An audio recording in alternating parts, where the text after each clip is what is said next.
क्या नाम है आपका? मेरा नाम आदित्य सिद्दीकी। देखिए, मोदी जी का विकास अगर आपको देखना है तो आप जियो को देख लीजिए और BSNL को देख लीजिए।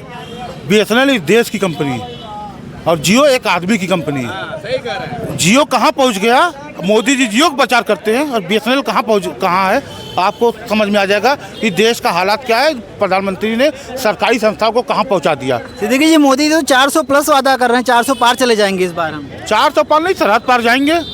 जहाँ उनके दोस्त पहले से ही देश का चूना लगा के पहुँचे हुए हैं, उनके दोस्त तो पहुँचे हुए हैं ना विदेश में, सरहद पार वहीं जाएंगे 400 पार का नारा लगाने वाले।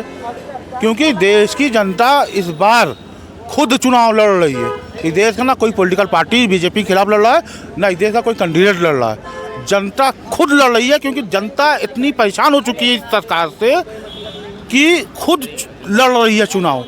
योगी जी का कहना है और कहना है कि भाजपा सरकार ने ऐसे ऐसे काम कर दिए हैं जो आज तक असंभव था। 370 हटा दिया, 35 से 370 से हमारा क्या फ़ायदा। 370 से हमारे देश का कश्मीर को हटा दिया जाए, हमारे देश का क्या फ़ायदा है। इस देश का विकास अगर 370 से चलता है तो मुझे ऐसा विकास नहीं चाहिए। करोड़ों आवास दे दिए, बहुत सारे रोजगार दे दिया, ऐसा उनका कहना है। रोजगार पे तो चाह रहे हैं कि हम बात करें। ये लोग रोजगार कहाँ है। प्राइवेट कंपनियों को जो अगर मैं कल कोई प्लम्बर बुला के अपने यहाँ काम कराता हूँ, नल लगवाता हूँ, मोदी सरकार उसको भी रोजगार मानती है, उसको भी रोजगार मानती है। इस देश में रोजगार के लिए कितने पेपर होते हैं, उस पेपर में कितने लीक हुए और कितनी भर्तियाँ हुई, इस देश की जनता जान चुकी है पेपर लीक से कि देश के नेता। उनका तो आरोप है कि अखिलेश यादव के समय में पेपर होने से पहले ही हो जाता था, बंद कमरों में पेपर पहले हो जाता था, पैसा सीधा अखिलेश तक जाता था, उसके बाद भर्तियाँ होती थी, सीधा सैफई, मैनपुरी, इटावा, यहाँ के लड़के एक तरफ से भरे जाते थे, ऐसा कहना है। भैया ये झूठों की पार्टी है। सुबह बयान कुछ देते हैं देश के प्रधानमंत्री, शाम में बयान पलट जाता है। सुबह मुसलमान घुसपैठी हो जाता है और शाम में मुसलमान भाई हो जाता है। नहीं, मोदी जी तो अभी बयान दे रहे हैं, बनारस गए थे, बयान दे रहे हैं कि हमारे घर में ईद के मौके पे खाना नहीं बनता था, हम जाते थे अपने मुस्लिम भाइयों के यहाँ बैठ के खाना खाते थे। इस तरीके से बयान आ रहा है। मोदी जी का ये भी तो बयान है, ईद में लाइट आती थी, होली की। आप नाराज हो तो मोदी को भाई भाई बोल रहे हैं, हिंदू मुस्लिम भाई भाई बोले मोदी जी। मैं तो चाहता हूँ कि मोदी जी हिंदू मुसलमान भाई भाई बनाए, लेकिन ये तो लड़ाने का काम कर रहे हैं ना, भाईचारा को खत्म करने का काम कर रहे हैं ना। अमित शाह जी ने क्या बयान दिया, मोदी जी ने मुसलमानों को घुसपैठिया कहा कि नहीं कहा। इस देश का पहला प्रधानमंत्री होगा जो इस देश के भाईचारा को खत्म करना चाहता है, सिर्फ कुर्सी की सत्ता की लालच में, जो कामयाब नहीं हो पा रहा है। इस चुनाव में 2 चुनाव में हो गया, लेकिन इस चुनाव में नहीं हो पा रहा है। क्या है दादा, देश के पहले चौकीदार हैं, इतने मजबूत चौकीदार हैं, इतने मजबूत हैं कि आज तक पुलवामा का आ ही नहीं पाया कि कैसे हमला हुआ, कैसे बारूद आ गया, कैसे अटैक आ गया, आज तक पता नहीं चला, काला धन की पता नहीं चला। मोदी जी कहते हैं टेम्पो में भर के अडानी अंबानी का काला धन राहुल गांधी क्यों जा रहा है, काला धन। लेकिन मोदी जी की ईडी सीबीआई क्या कर रही है, अडानी के यहाँ क्यों नहीं गई। अगर ये देश का प्रधानमंत्री ये काला धन फैलाने को दे रहा है तो उसकी जांच एजेंसियां क्या कर रही है। नहीं, बात करें इंडिया गठबंधन की तो केजरीवाल जी इंडिया गठबंधन में शामिल हैं। अभी जेल पे मुचलके पे छूट के आए, 50,000 रुपए देकर आए कि मैं वापस आ जाऊंगा, 2 तारीख को फिर वापस आ रहे हैं। इस पर एक बात मैं कहना चाहता हूँ, केजरीवाल जेल में एंट्रीम बेल पे 3 तारीख को बाद 4 तारीख को फिर जेल चले जाएंगे।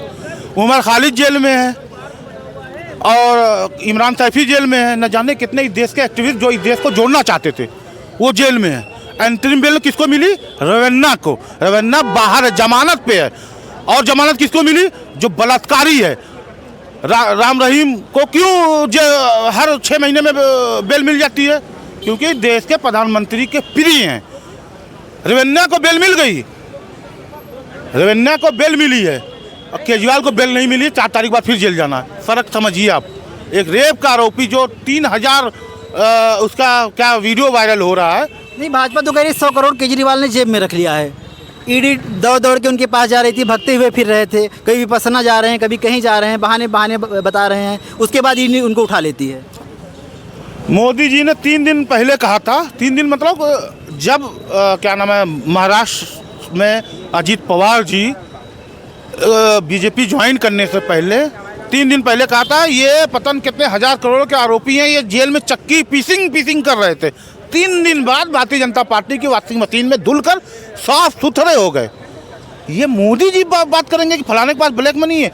मैं तो दावा करता हूँ, प्रधानमंत्री से आग्रह करता हूँ, अडानी के यहाँ जांच भेजे जो काला धन राहुल गांधी के यहाँ टेम्पो से भेजा है। क्यों नहीं जांच करवा रहे हैं? जांच क्यों नहीं करा रहे मोदी जी अपनी ईडी सीबीआई से जो काला धन अडानी ने राहुल गांधी को दिया है? डरते हैं अडानी से?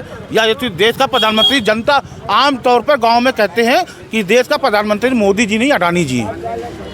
हम यूपी में बात करेंगे, यूपी के जौनपुर सीट की बात करेंगे।